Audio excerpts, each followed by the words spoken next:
امت مسلمہ کے لیے اور اہل اسلام کے لیے ایمان کے بعد سب سے بڑی نعمت باہمی اتفاق اور اتحاد ہے۔ اہل ایمان کے لیے، اہل اسلام کے لیے، امت مسلمہ کے لیے ایمان کے بعد سب سے بڑی نعمت جو اللہ کی طرف سے عطا ہوتی ہے وہ آپس کا اتفاق اور آپس کا اتحاد، اور سب سے بڑا عذاب کفر اور شرک کے بعد، اور سب سے بڑی نحوست اور سب سے بڑی وجہ اللہ کی رحمت اور نصرت سے محرومی وہ باہمی افتراق اور انتشار۔ مسلمانوں کا آپس کا باہمی افتراق، انتشار، یہ وہ سب سے بڑا عذاب ہے، وہ سب سے بڑی نحوست ہے کہ وہ برادری مسلمانوں کی اور وہ معاشرہ مسلمانوں کا اور وہ قوم مسلمانوں کی اللہ کی مدد اور نصرت سے محروم ہو جاتی ہے، اللہ کے نظر رحمت سے محروم ہو جاتی ہے۔ اسلام مسلمانوں کو اور اسلامی برادری کو تقسیم کی اجازت نہیں دیتا، گروہ بندیوں کی اجازت نہیں دیتا، تلقین کرتا ہے اللہ کی رسی مضبوطی سے پکڑو، اور اپنا وہ انعام یاد دلاتا ہے کہ تم اسلام سے پہلے باہم دستے گریبان تھے اور ایک دوسرے کے خون کے پیاسے تھے، اللہ نے تم پہ انعام فرمایا اور تمہارے دلوں کو آپس میں جوڑ دیا، فألف بین قلوبکم۔ اسلام سے پہلے تم آپس میں دستے گریبان تھے، ایک دوسرے کے عزتوں کے، آبرو کے، جانوں کے دشمن تھے، اللہ تعالی نے تم پہ انعام فرمایا،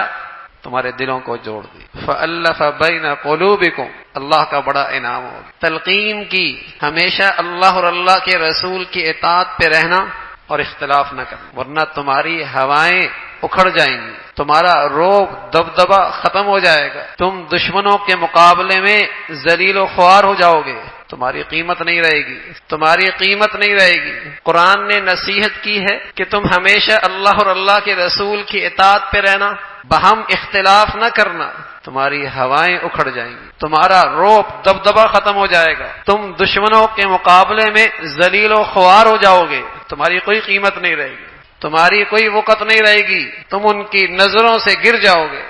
اللہ کی نظروں سے گر جاؤ گے، دنیا میں ذلیل اور رسوا ہو جاؤ گے۔ بڑی نحوست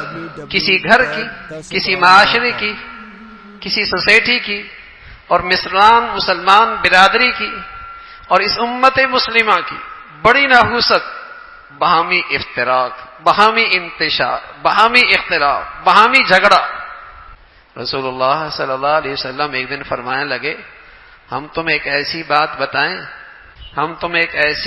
بتائیں جو نفلی نماز سے بڑھیا، نفلی صدقے سے بڑھیا، نفلی روزے سے بڑھیا۔ نماز کی قدر و قیمت آپ کی صحبت میں بیٹھنے والے خوب جانتے تھے، روزے کی کیا فضیلت ہے، اللہ کریم کہتے ہیں اس کا بدلہ میں خود، اس کی عظمیت فضیلت خوب جانتے تھے۔ صدقہ اللہ کے غصے کو بجھا دینے والا، عذابوں کو ٹال دینے والا، اس کی اہمیت قدر و قیمت آپ کی صحبت میں بیٹھنے والے جانثار خوب جانتے تھے۔ کہ یا رسول اللہ کون سا ایسا عمل ہے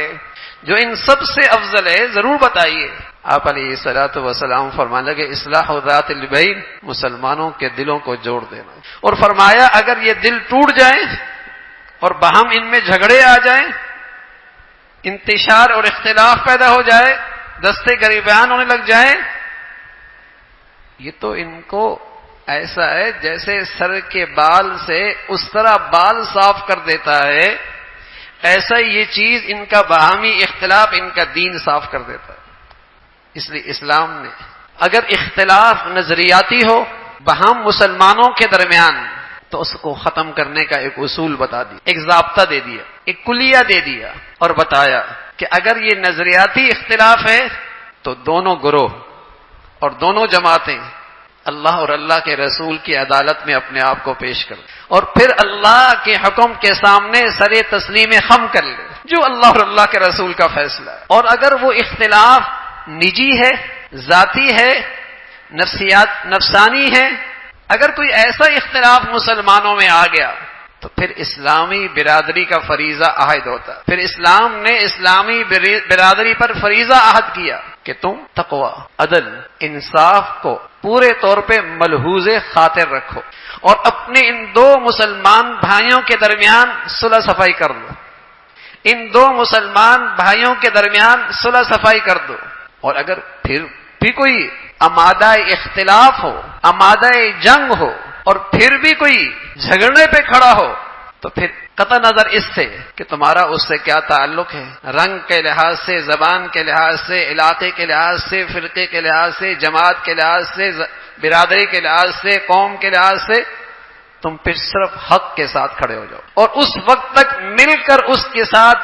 اس کو حق پہ لے کے آؤ، اور اس وقت تک اس سے لڑو جب تک کہ وہ اللہ کے حکم کے سامنے سر تسلیم خم نہ کرے۔ اختلاف برداشت نہیں، انتشار برداشت نہیں۔